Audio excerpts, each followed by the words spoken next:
Hello and welcome. Thank you for logging on today and attending today's virtual program. My name is Matt Schumann. I am on the programming team here at Cary Library. Before we begin, please let me know if there are any technical issues I can resolve.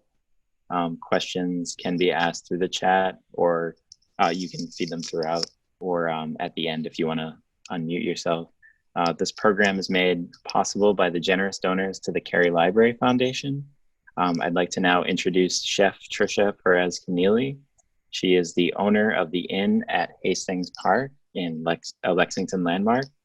She has been creating cooking videos on the Inn's Instagram account for all culinary enthusiasts and has done several programs with us as well. She has a wealth of knowledge and local tips for cooking through this difficult time and regular times too. So please welcome Chef Trisha. Good morning, everyone. It's great to be here with Cary Library for the third time. Today, we're going to be talking about something that I think is fundamental for anybody who is learning how to cook, and that is knife skills. One of the things that I talk about a lot is that I actually think, and people have heard me say this, that we need to reimagine home economics, the course that we took when we were younger. I actually think that a lot of the skills that people learn in a kitchen are life lessons, and it's really important now more than ever that we teach one another to take care of ourselves, our families, and beyond. So as we're working today, please feel free to text your messages, and I'm happy to answer questions throughout. What I'm going to do today in terms of a brief overview is I'm actually going to walk you through some of the knives that I use in my kitchen, and then I'm going to actually demonstrate with some different fruits and vegetables some of the different things that you'll be able to do. I had the pleasure, I was just sharing with Matt and Nina from the team at the library, that I had the pleasure of hosting an event with WTBH last week, where I was watching one of Julia Child's episodes and I was sort of commenting and answering questions, and we went along.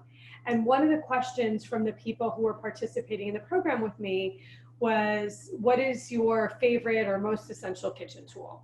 And that plays in perfectly to what we're going to talk about today. This is my favorite and most essential kitchen tool. It's my chef's knife. This happens to be, this one is a 6-inch one. It fits perfectly in my hand, and I actually have very small hands. And as you can imagine, many of these knives are designed with men in mind because there tend to be more male chefs. We're working on that.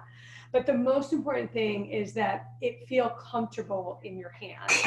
This is a German knife. I love the weight of it. And when I talk about the weight of the knife, what I mean is that you do want it to be weighted towards your hand, because that energy, that weight actually really helps in the motion of cutting. But we'll get to more of that in a little bit. As I've traveled throughout the world, I have invested in knives as I've traveled from different places. So this knife is actually probably one of my favorites. This is a Japanese knife. It is used for slicing fish. So it is an incredibly sharp knife. And this was a knife that I purchased outside of the tuna market in Tokyo when I was traveling there for business just a few years ago. So as a chef, I often have tools, knives that are really for specific purposes. But as a home chef, like really that chef knife, like that really is an essential one. Here's another chef's knife, and this chef's knife, as you can see, is actually much longer. This is something that I would use if I was working with something that was really large, if I was working with butternut squash, if I was working with a large roast. You really want to make sure that the tool that you're using is appropriate for the job. Next, I have my serrated knife. I use this serrated knife to cut bread. I also use it to cut citrus, like anything that's acidic. I use it for grapefruit, oranges. I also use it for tomatoes. This is another knife that I purchased in my journeys. This one was purchased in Paris at the Poland Bakery, which is known for its fantastic breads. As you can see, it's meant to, that those teeth on it are meant to cut through that beautiful crustiness that's associated with many of the French bread styles. This knife is a cheese knife, and as you can see, it has the spaces through it those spaces sometimes make it easier. It has to do with the temperature of the cheeses and whatnot. It sometimes makes it easier to cut through those cheeses. I have a very standard steak knife. If we're eating steak, I really find that it's essential to have the right knife to cut it rather. And I have multiple sets of steak knives that I use for entertaining. This knife is the knife that I used a lot when I was in culinary school, when you're sort of doing fine cutting work with vegetables. There's a very traditional culinary technique that we talk about. It's called turning vegetables. And what it is, you're basically making barrel cuts out of a carrot, out of a potato. And what it is that you're making all of the vegetable pieces the same size and the same shape, so that when you're sauteing them quickly in the pan, they're able to roll, and they're also able to cook quickly. But in order to get those cuts, you need a knife that is more like that. This is called a channeling knife, and actually what I'm going to do, can you grab the cucumber and unpeel it for me? I will show you what you can do with this. You can use this to make like decorative slices. You can make strips of vegetables. So again, that's something that's used for sort of fine dining. This one here, I don't know if you can sort of see in the camera.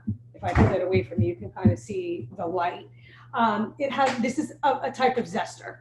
So a lot of times we use the microplane zesters in our kitchen. I'm gonna hold that up. I think you can see it. We have the microplane zesters, but if you wanted the long strips of that citrus zest, this would be the tool that you would want to use. Most of my knives I've had, some of my knives I've had probably I'm dating myself. I graduated from college in '92. I bought my first set of German knives at that point, and some of those knives I still have in my repertoire. If knives are maintained and sharpened and kept clean and whatnot, they last a lifetime. So I think that sometimes sort of people are a little bit surprised when they go into some of the culinary stores and see how much the knives are. But if you think about it, you're making a lifetime investment. They really are worth it. It is really important when you're selecting knives that you actually pick them up, grip them, hold them, practice moving them in the way that you think that's most comfortable for you. Because as I said, the handles, as you can see, these two handles are different shaped. This one has a little bit of a straighter feel.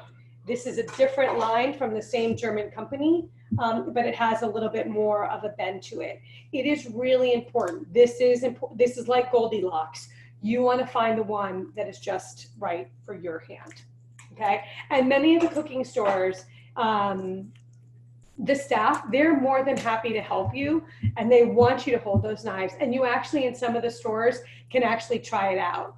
And if you're going to make that investment, sometimes it's worth a call to say, hey, I'm coming in. I would like to try out some knives. Can I come in and actually try it?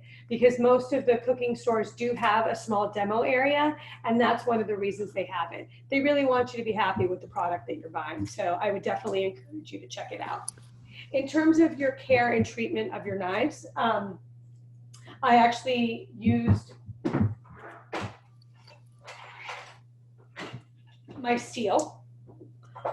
It is important to feel comfortable sort of using this piece of equipment so that you can rehone your knives when you're using them, especially if you're going to be doing a lot of cutting, if you're cutting meat. The most dangerous tool in the kitchen is a dull knife. If you need to have your knives sharpened, again, once we get back to there are knife sharpening companies that will come to your house. If you're an avid cook and you have an extensive collection, that is something that you may want to consider. But I know that both Sur La Table and Williams-Sonoma offer service to their customers, that they bring in a knife sharpener. Sur La Table actually sends the knives out. Williams-Sonoma often has a knife sharpener come once a month, and you can bring, it's sort of a limited number of knives, but you could sort of plan it so you can bring those knives and have them resharpened. But I would highly recommend doing that. But yeah? There was a question about what the German company is for the knives. So I I am really biased. I have been a Wusthof girl since, as I said, 1992. I'm partial to their knives. I've used them. I used them when I was just cooking sort of amateurly, and then they were the set of knives that I used when I went to culinary school. I just like the weight. The quality is, in my mind, it's exceptional. But I know that there's a lot of people that, I have some friends that, cooked right alongside me and they preferred Henkel's. There's also some fantastic Japanese companies that make some very good knives, as you can imagine. Sharp, useful, effective knives are an essential part of their culinary tradition because of all the fine cutting that is involved in a lot of the cooking that they do. But again, the most important thing to do is go try it, feel it, lift it up, put it to use, and make sure that it feels right for you. So I'm just gonna, so I can demonstrate, I think I had done this in one of my earlier demonstrations. People talk about a 27-degree angle. Actually, in preparation for watching this class, I actually went online and looked at some other chefs about how they approached teaching knife skills. And it was interesting to see I watched Thomas Keller, I watched Gordon Ramsay, and it was really interesting to see. First of all, it's like watching choreography. Their knife skills are beyond. For me, it's like entertainment to watch them sort of get into the minutia of cutting things. I guess I am a culinary geek. But it was also interesting to see, like, what they talk about is you have to use the steel the way that's most comfortable for you. And the way that's most comfortable for me is for me to stand my steel up and I run my knife an even amount of times on both sides. It is not a 45-degree angle. I could kind of talk about it as a 27-degree angle, but obviously I'm not getting out my protractor. The important thing is that you want this to be safe. You want it to be secure. You will see chefs who come towards themselves with their knives. You have to be very careful. This is a very dangerous tool. So it's important to start with what's the safest thing to do. And then if you practice and develop skills that make it easier for you to do other things, then I would highly encourage you to figure out what's comfortable for you. The other essential part of when we use our knives is making sure that we're cutting on a right surface. Please, please, please, even though they say that you can cut on your counters and some of these different stones, please don't do that. It's not nice to your knives. It's the quickest way to dull them. And it's really important that you're cutting on a proper surface. What I'm using today is a composite board. What I like about this board, I like the size of it. I like how easy it is to wash and to maintain. As you can tell, it can be used for a variety of things. It has the groove, the indentation around the side. That is meant if you're doing something like with meat, the juices can run off and do all of that. So I am a big fan of some of these composite boards. I also have a lot of different wooden boards that I use. They do require a little bit more care. You need to be making sure that you oil them. When you wash them, you need to dry them immediately. The other board that I have here, and you'll see a lot of these in professional kitchens, and this one has been well loved. This is another more of a plastic composite board, and sometimes I have these in colors. So green would designate that it's for vegetables, red would be for meat, so that it's really easy, especially in a working kitchen. You want to have things color-coded so people know what they're grabbing and you're adhering to the best sanitary standards. So now I'm going to get into some cutting. When people go to culinary school, the course on knife skills is really the first thing that we do. And what many culinary schools rather do is they use the preparation of a chicken stock because there's some vegetables that are required, and then you would finish off that chicken stock as a fine consomme or a fine broth with very finely cut vegetables so that you could practice the skills. The most important thing. Sorry. Someone had a question about where could they purchase the colored cutting boards? The colored cutting boards, you can purchase them, you can look online. They're certainly available online. Sur La Table and Williams-Sonoma both have them, but there's other cooking supply places that you can get them. What's sad is that there used to be more independent cooking equipment stores. There was a really good one on Newbury Street, although I apologize that I'm blanking on the name of it. But I actually think the people that work at Sur La Table and Williams-Sonoma tend to know their stuff. Some of them have professional culinary experience, or they're extremely gifted amateur chefs, and because they have access to the equipment, they're able to practice with it, so they can give you some really good advice about all of that. I just have, you can use a glass bowl. I always like to have some place to put my trimmings so that I'm keeping my cutting board free of clutter, right? That's another way to keep safe. The other thing that you need to do, and I wanted to make sure that I did that, is that you want to make sure that your cutting board is secure. Oftentimes you can use a wet paper towel. That actually is really good traction.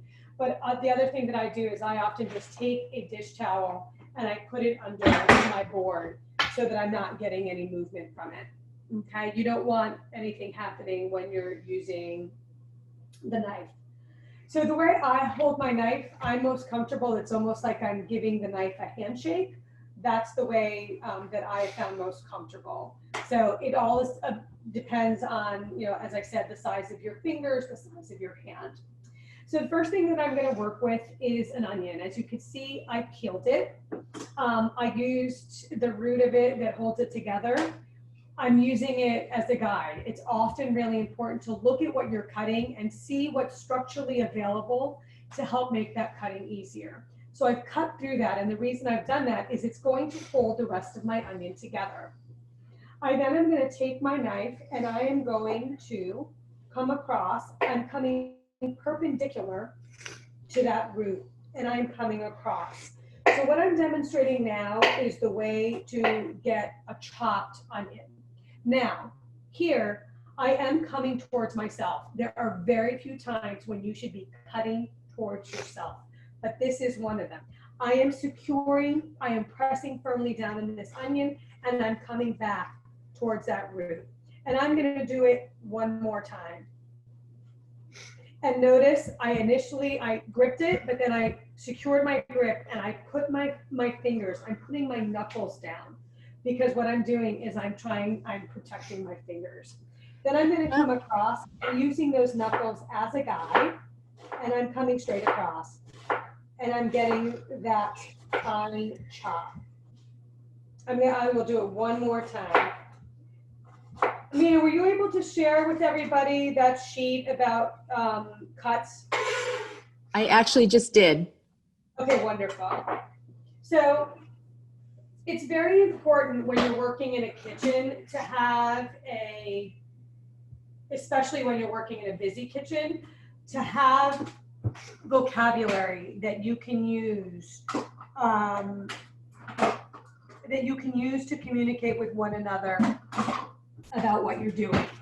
So in French culinary terms, there's a series of definitions for the different cuts. And basically what it is it's ranging from finer, the finer cuts to the coarser cuts. In most of the home cooking that we do, the cutting doesn't need to be as precise. But when you're going to a Michelin star restaurant or, a Relais and Chateau, Relais Gourmand, you're paying for consistency and you're paying for that experience of having every little thing be exactly the same. And so that is where those prized, that attention to detail really comes in. I'm going to do the second half of the onion again so that you can see it again closer way. So right here, you see the root. This would also be the case, like if you were cutting shallots, it would be the same thing. And you want to make sure that you use that to your advantage. Okay. So what I'm going to do again, I'm cutting. I am perpendicular.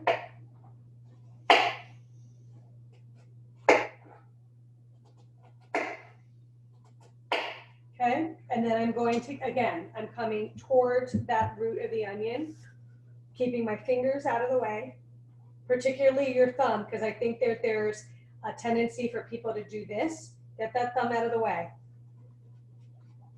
Okay, and then I'm going to come back across.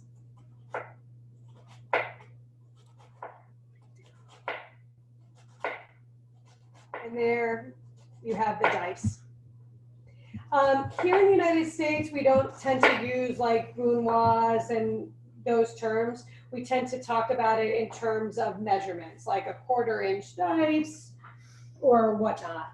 And, you know, for the most part, as I said, you just want to keep practicing. And the more you practice, the easier it gets to be able to do some of those things.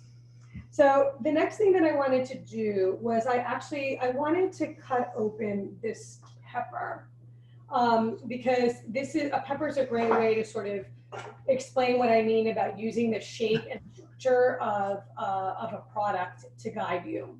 So I'm going to come through and I'm going to cut off the top. This is a Cubanelle pepper, so it's a little longer, has less seeds. All right, so if we cut open the pepper, and this applies to any pepper, you see that there's kind of ribbing, this white along here. And what I do when I'm cutting something like that is I kind of use that as my guide because, you know, it's talking to a little bit of the segmentation. And then I'm taking out that white part of it. And what I'm going to try to do then is make sort of even, it provides me a guide for getting those even strips. So I'm running my knife right through it, I'm coming back. So the key is trying to get like those even cuts so that you're being efficient, not doing one strip at a time. I have sort of even, see that? Just the evenness so that I'm being efficient and getting it done really quickly. Another fruit that's really good for sort of the citrus, for understanding sort of the segmentation of what you're doing. And one of the things that you learn how to do is actually using a serrated knife. What I'm going to do is I'm actually going to peel the grapefruit. I'm cutting, you know, the two ends. Again, I'm getting a flat surface, which is always one of the key things when we're cutting, to get a flat and secure surface. That wasn't as flat as I wanted it to be. So I'm going to go around. Okay. So what I'm going to do now is I'm taking my serrated knife and I'm coming towards the pith and I'm coming in and I'm going to come down. See, and there's very little grapefruit. There's very little grapefruit in there. And then I'm going to come again.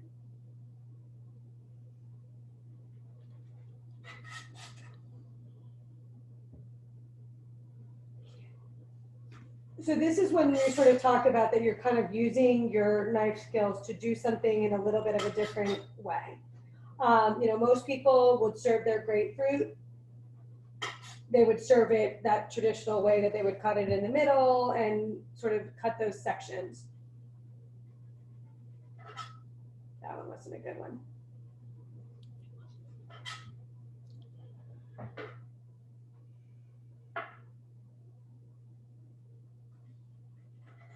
So this is what the French would refer to as supreming the grapefruit. So there's several things that you could do with this grapefruit at this point. I could take it and cut it into a nice, beautiful round, right? If you were doing like a grapefruit and avocado salad, this would be a much prettier presentation. The other thing that I could do is I would hold it in my hand, and obviously I've cut this a little bit smaller. I'm going to use the individual membrane as guidance. And this is what we talk about in terms of having the supreme. So then I would have this beautiful section of grapefruit that no longer has the membrane on it. And so what I would do is I would go around and I will just continue that. And this is one of those things that I often think that when you eat a grapefruit, when you cut it down the middle and scoop it out with a spoon, you don't always get all of this, right? So I would continue around doing all of that. And then the final thing that I would do, I'm just gonna go through and finish it. And you could do this with an orange, you can do it with a lime, lemons. And again, it's just about the level of detail that you want to, the level of detail, the level of precision. So then the final thing that I was gonna do, I'm gonna just grab a bowl.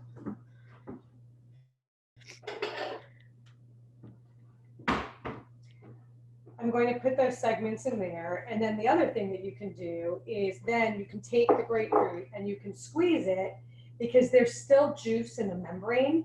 So what I like about that method is that there isn't much waste.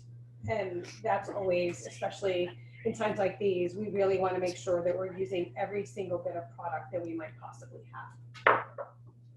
I'm just going to get a towel.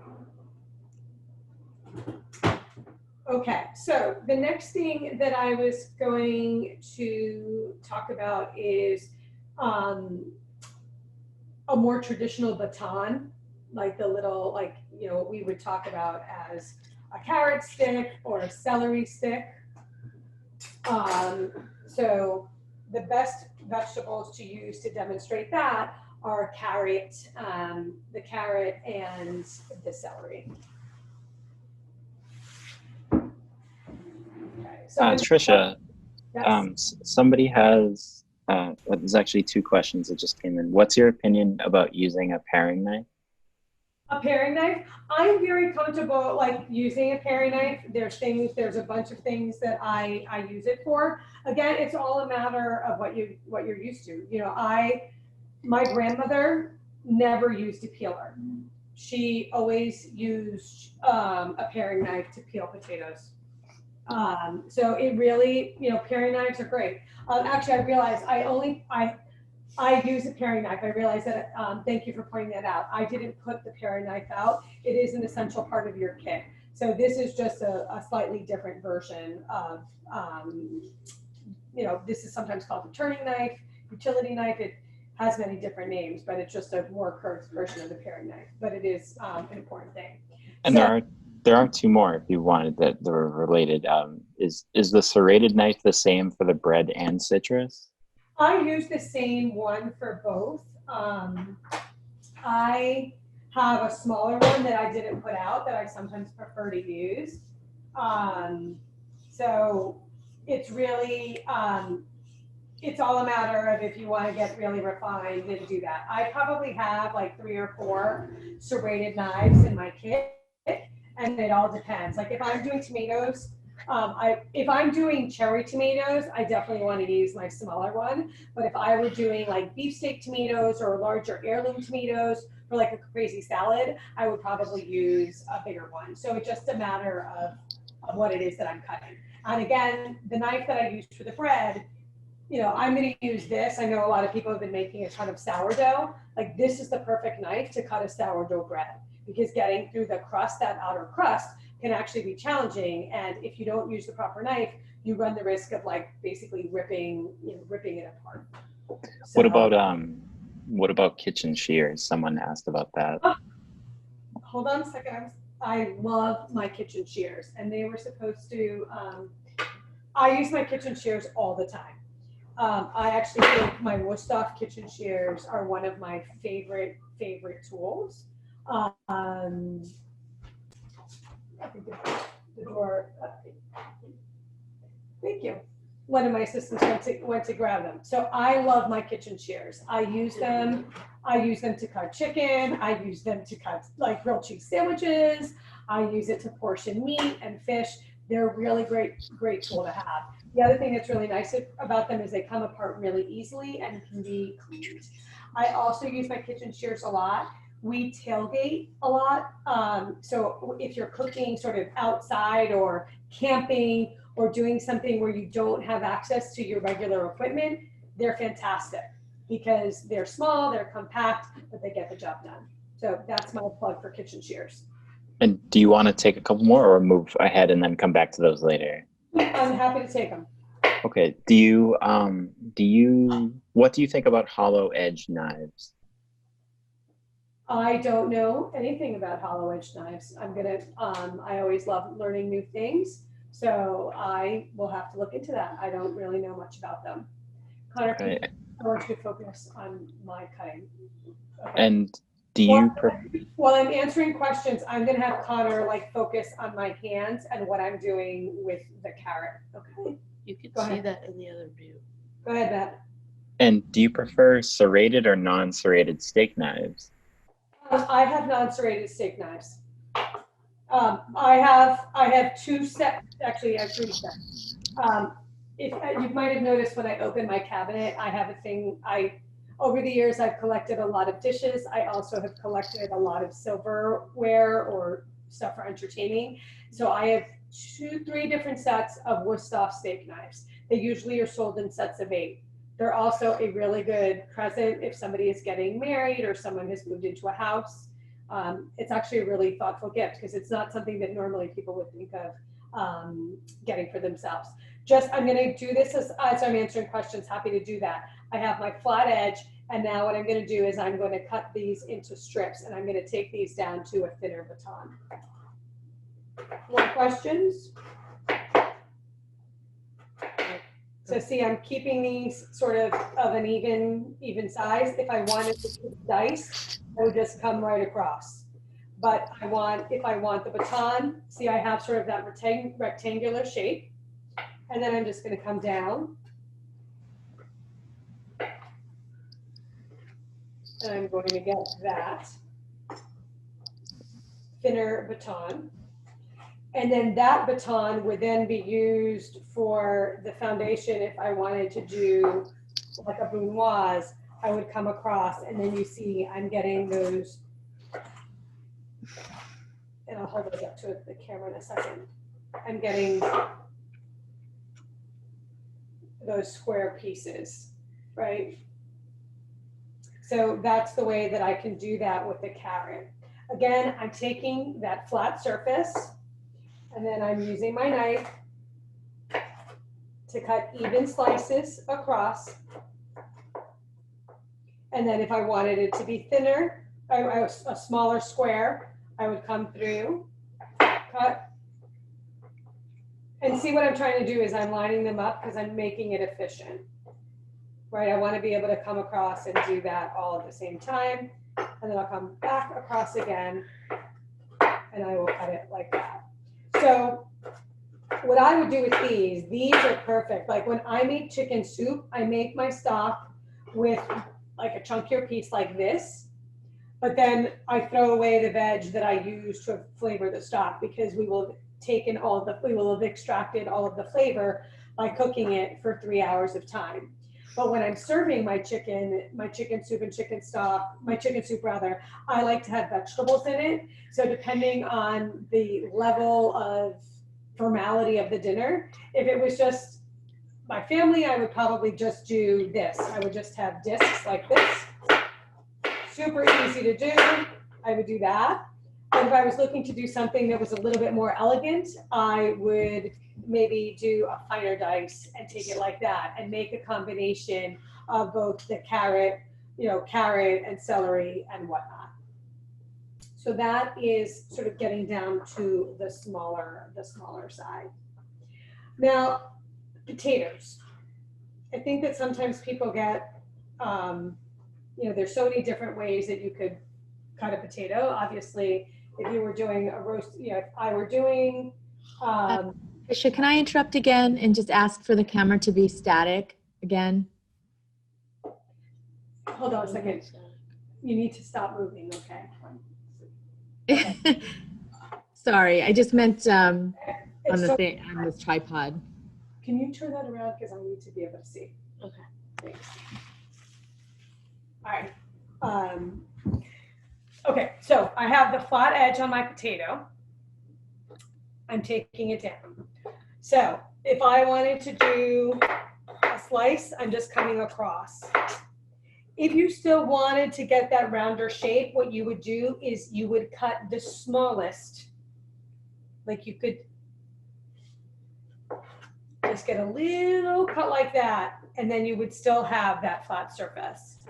The other thing that you can do is vegetables kind of have a natural contour to them, and sort of see where that contour is and work with it in terms of some of the round vegetables.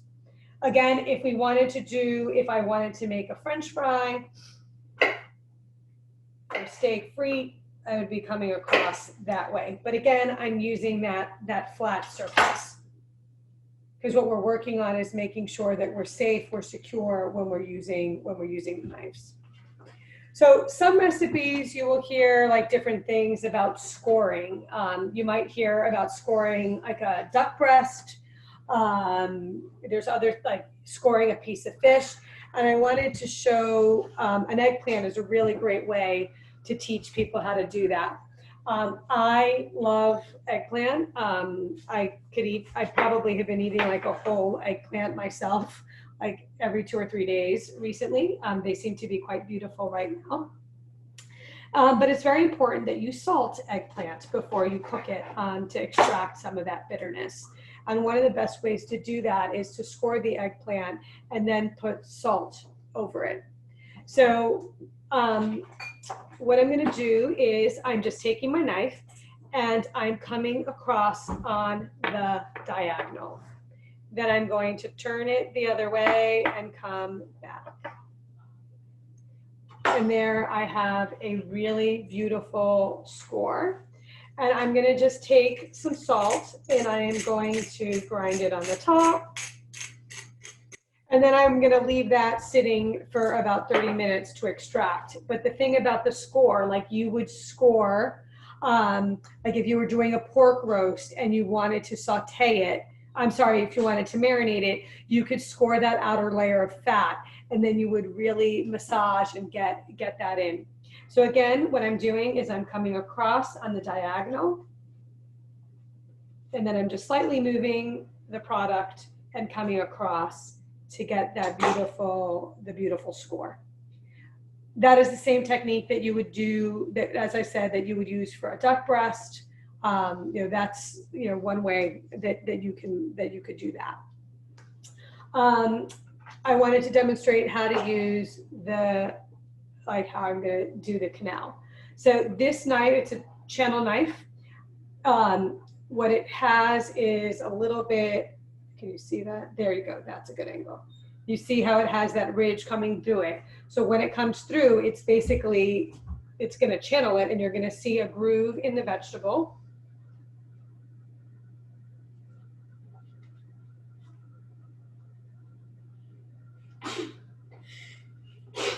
So you could do this. Sorry, we have allergies in our house. You could do this for decorative purposes. I'm going to do the decorative one. But it also is an interesting, I guess this was the precursor to the spiral. I know that a lot of people have had those, like, do the spiral zucchini noodles and things like that to the spiralizer. But you actually could use this to do that. I'm trying to look at the pattern that I'm making. You want to take that out?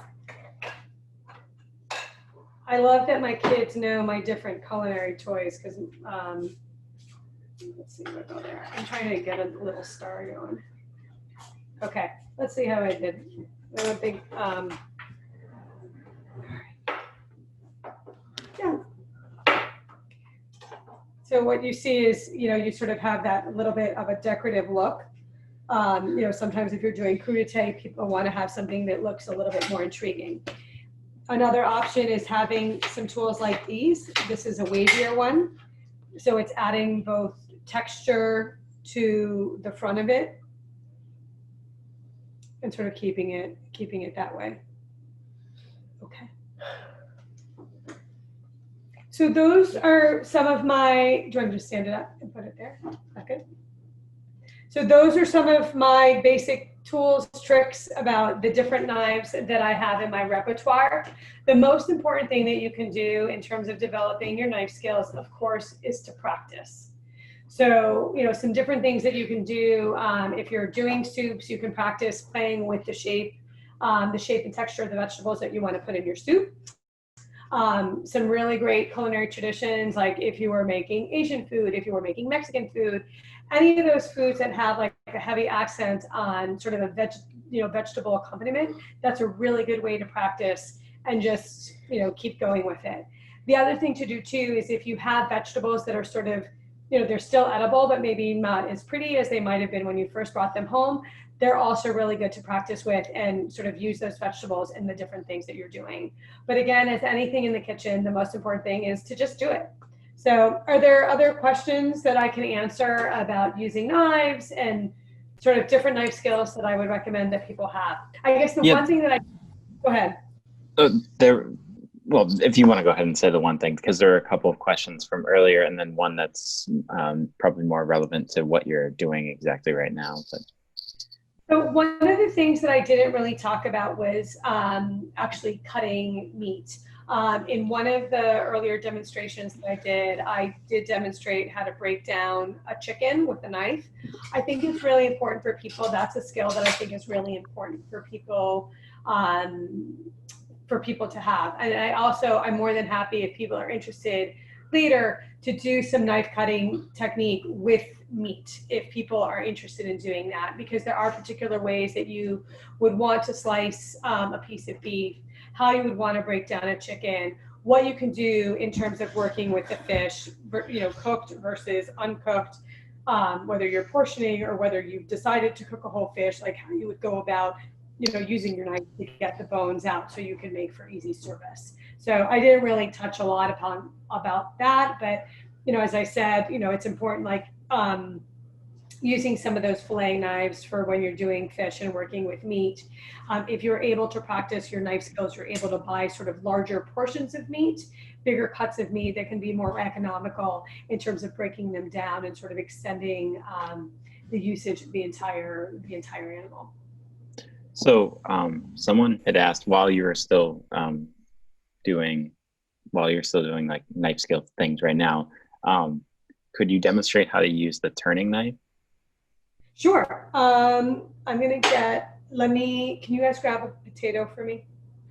The other questions pertain to storage and cleaning, but I figured structurally it would make sense to do those later. Yeah, and thank you for bringing that up. I think, can you actually, I want one of the longer ones. And this is going to be a cold call because I don't think I've made a barrel. I don't think I've done a barrel cut in like 15 years, but I'm going to give it a whirl. So, okay, in terms of, I'm going to do the barrel cut first, and then I will sort of the traditional use of this utility knife. So as you can see, you also can use it. I think that many people who talk about, tilt it towards me, please. I'm using it to peel, and I used to marvel at my grandmother, like she could use a knife like this and peel 5 pounds of potatoes in like minutes, right? And I think that that's when I talk about having, if I were to reimagine, I was thinking about this morning, and I'm going to work with my sons and daughter this summer. They're good cooks, but sort of making sure that they know more. My 14-year-old is saying that he's an exceptional cook, and I have to say he does a good job. My 16-year-old needs a little bit of work, so he's going to be the guinea pig. We're going to do Home Ec 2020, right? Like sort of a play on 2.0 on what I would teach, what I sort of think the essential skills for a young adult to have as they go out on their own. And it wouldn't be, I remember, I love my home ec teacher. She still lives here in town. I see her when I go to vote. It was really sort of baking focused a lot, but it wasn't really on sort of the real skills that you need to go to a grocery store, know how to pick what you want to eat, how to plan recipes for a working family, because that's, a lot of what we try to do here. So I think maybe one of the reasons I'm not such a turned potato, and I haven't done this in a long time, so please bear with me. I think that you would use a lot of the trim that you would get, because what you're going to see is there's a little bit of waste from this. So you would probably use this in a restaurant, in a high-end restaurant. They would use the trimmings to make their staff meal. So basically what I'm doing is I am rounding the potato. I'm making, it's called like a barrel shape, because I am rounding it off. If you have traveled to France, like this is the way, like if you were served like a roasted chicken or roasted beef dish, this is the way your potatoes would be shaped. So I'm not doing a good job explaining as I'm going. So basically what I've done is I've created some surfaces on the side of the potatoes. That wasn't my best work, so I'm gonna try another one. So I've cut the potato, I basically have cut it into eighths.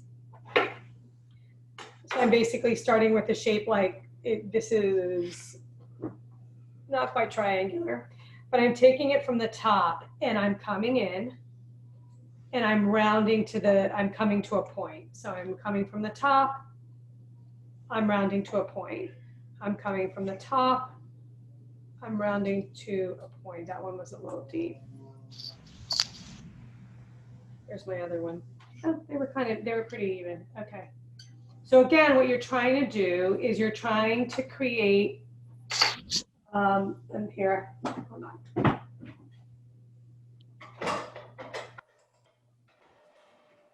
I'm using a Teflon. I would be using a metal bottomed pan if I was doing this. But basically what I'm doing is I've achieved the cut. So if this were covered with butter or oil, they would just really rotate through and they would kind of roll a little bit like a barrel.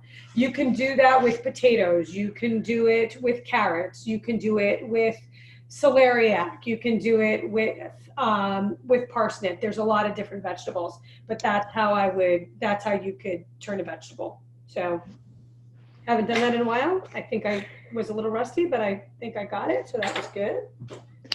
So we have the culinary education is still holding in place.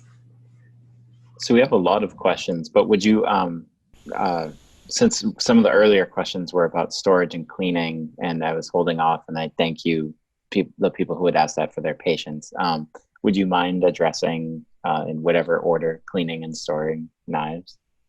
Please. So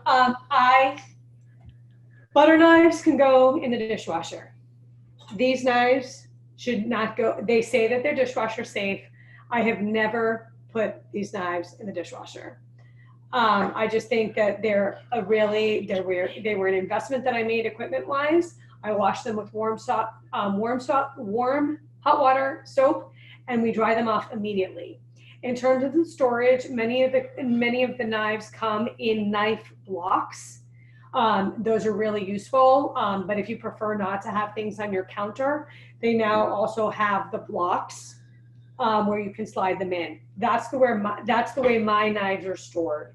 My Japanese knife, I actually keep in its box.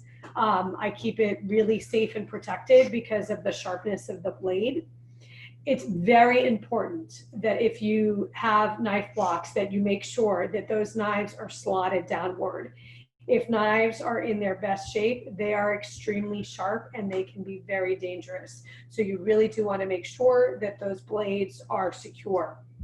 What was very interesting, as I said, I've taken a bunch of different knife skills classes, obviously when I was in culinary school, but there were some other classes that I took when I was living in New York. One thing that I found really interesting today, and I'd never heard over the past few days as I was getting ready, I watched Thomas Keller do a demonstration, and he is probably considered to be one of the best American chefs. His restaurants are in California. He has known for the French Laundry, per se, in New York. He's written he's written 3 or 4 books that are absolutely breathtaking books. And he is very technically oriented. He commented that he actually stores his knives flat because he doesn't want there to be any pressure on the blade.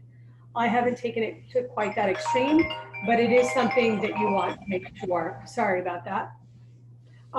You just want to make sure that you, if you're making an investment in a good knife, you want to make sure that you take care of it. I also travel with my knives, so I actually have a knife bag that's made out of oiled material. There's some really beautiful.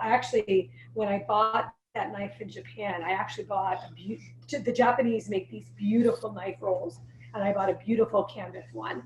So if you're somebody who likes to travel and likes to cook when you travel, I would definitely encourage you. You can travel with your knives. You can pack them in your suitcase, but it's a really important piece of equipment. And if you feel comfortable using your knives, travel with them. I think it makes a difference in the quality of your experience So you cooking can with. travel with knives. Uh-huh. Like if you're going on a Transport the knives when plane. you're traveling. You transport the knives by putting them in a knife bag. They're a knife roll. It rolls out and it has slots, and you put the knives in, and then you roll it up, and you can put it in your suitcase. So someone had a question. Have you used ceramic knives at all, or can you speak on their advantages or disadvantages? I have used ceramic knives before. They feel nice. I use them. I've used them more for fruits and vegetables. But again, like it's one of those things that it's probably if I use them more, my comfort with them. I've enjoyed using them, but because I'm kind of used to driving these knives and kind of have my skill and technique down with them, I really have focused on using those. But I have friends that have, all their knives are ceramic. So again, like it really speaks to the point that I've made initially. You need to figure out the knife that's right for you. And as I said, like I have a very small hand. And so ceramic knives actually are kind of good for that because they have a different feel to them than a metal knife. But it's, as I said, I've made a huge investment in the knives that I have. So I can't really speak to, having a whole set. What is your opinion of mandolins? A mandolin is a fantastic tool, and thank you. That actually would have been a great idea for me to include the mandolin. It can also be an extremely dangerous tool, right? So it is something that you really want to make sure that you're using a mandolin that has the guard. But it actually, what's really great about a mandolin, especially like if you were doing a potato dish that wanted, like if you were doing like a layered hash brown that had really thin layers of potato, or a layered potato chip, a layered potato dish, what's fabulous is that it enables you to get that consistency. The rule of thumb, like when we were being trained, was you really needed to know how to do those cuts with your knife before you would progress to doing it with mandolin. But mandolins, I think, are fantastic. But again, please exercise and exceedingly, like you want to be incredibly cautious when you use the mandolin because it is a very easy way to sever off a piece of your finger. I have cut myself several times, so I can speak to that as well. There's a couple more questions. Are there other knife sharpener gadgets that get the job done? For example, AccuSharp, like a small handheld one. So there are several companies that make knife sharpeners, and I do think that they work really, really well. If you're using sort of one of the electric knife sharpeners, it's still really important to make sure that your knives are sharpened by a professional.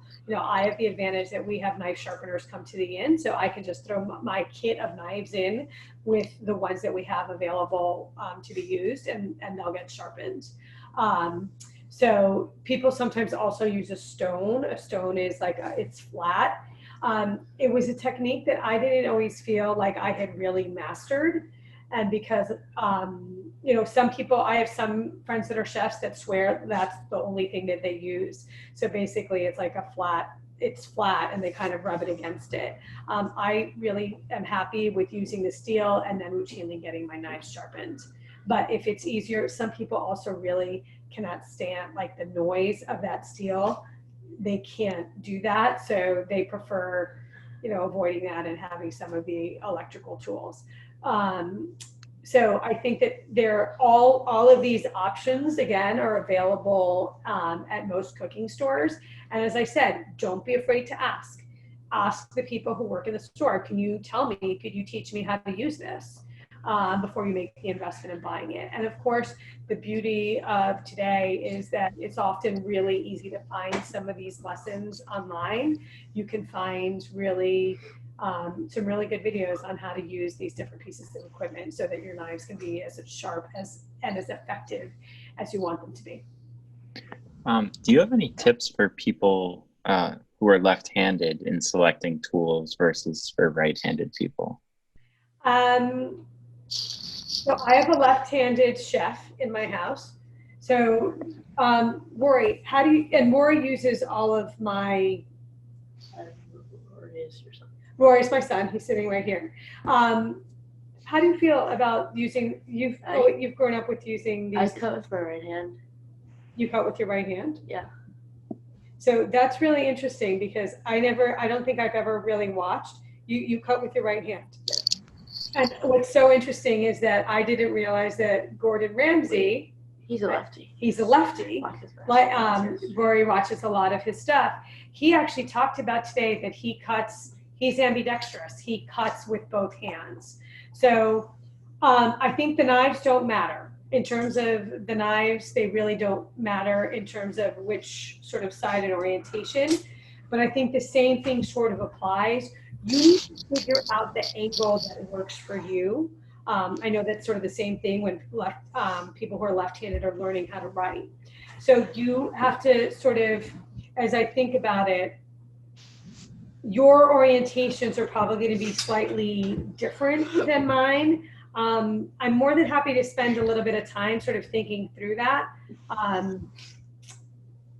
And if the person who asked the left-handed question, if you want to communicate with Matt and Mina, who you are, I'm more than happy to talk to you and figure out some stuff, because there's probably some things that I had never really, I apologize, but I hadn't really thought about it much until I was watching this and I realized, oh, that could be a little bit different.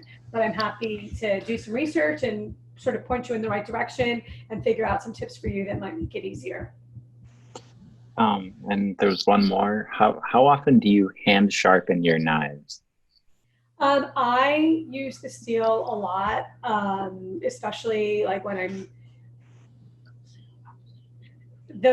it's really important to sort of maintain your equipment. So I try to sharpen my knives. I think I shared the story and I'm happy to share because I think it's important to know. I don't know if I shared it while I was doing the last episode. I think I was doing another cooking class later in the week, and I shared when I was getting ready to do our last show. There was something that I wanted to show you, and I wanted to do it before we got on. And I was using my knife, and I'm like, this isn't quite as sharp as it should be. And instead of stopping and sharpening, I pushed through because I was in a hurry, and I cut myself. And I cut myself right across, and I haven't cut myself probably in about 15, 20 years. So it was just a really good, important reminder to me and an important reminder to you. Please remember that when you see some of these professional chefs, showing off their knife skills, they do this day in, day out. And they actually are doing that. Rory was kind of laughing. They are kind of showing off because they're trying to entertain you. The best thing that you can do is you need to practice. Practice making sure that your knives are in the best possible shape that they can be. You should get in the practice of, if you're going to be doing some really intensive cutting, you want to make sure that you use that steel. You saw me do it. It takes, 30 seconds. That 30 seconds could be the difference between you cutting yourself. So I think it's really important to figure out a home sharpening method that works for you, and really make sure that when you use your knife, when you're done using them, wash them properly. Like, take care of the dishes can sit in the sink. The knives need to be cleaned, right? The knives that you've used to do this heavy lifting, they need to be clean, they need to be taken care of, and they need to be put away. That's to ensure their longevity, and more importantly, it's to ensure that they maintain their blade so that they're sharp enough to be the effective tool that you need them to be.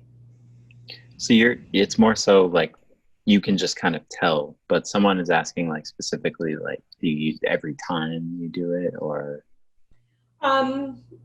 I probably do it at least once or twice a week. I've been doing it more now. I think people have heard me say before, I'm a trained chef and I have cooked more since March, since we went into quarantine or, stay at home mode. And so I really have been paying a lot of attention to them and sharpening them. So obviously it depends on the frequency with which you use them. But the beautiful thing about the knife is the more you use them, the better you get at them, and then you end up using them more. Does that make sense? Like, I have a food processor, I do have a mandolin, I have a lot of those things all at my disposal. But there's times, like, my knife skills have gotten to a point that sometimes it's just easier for me to get out this one piece of equipment and just get it done. Great. Well, does anyone else have any more questions?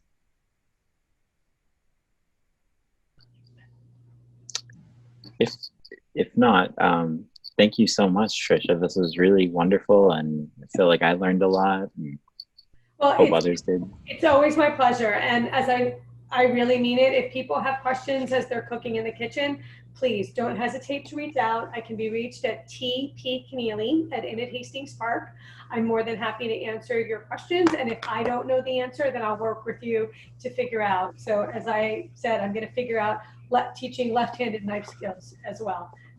We can make sure that everyone is happy and comfortable in the kitchen. And that's TP Kennealy at inathastingspark.com. Yes, and Kennealy is spelled Kennealy, and it's T as in Trisha, P as in Perez, Kennealy at inathastingspark.com.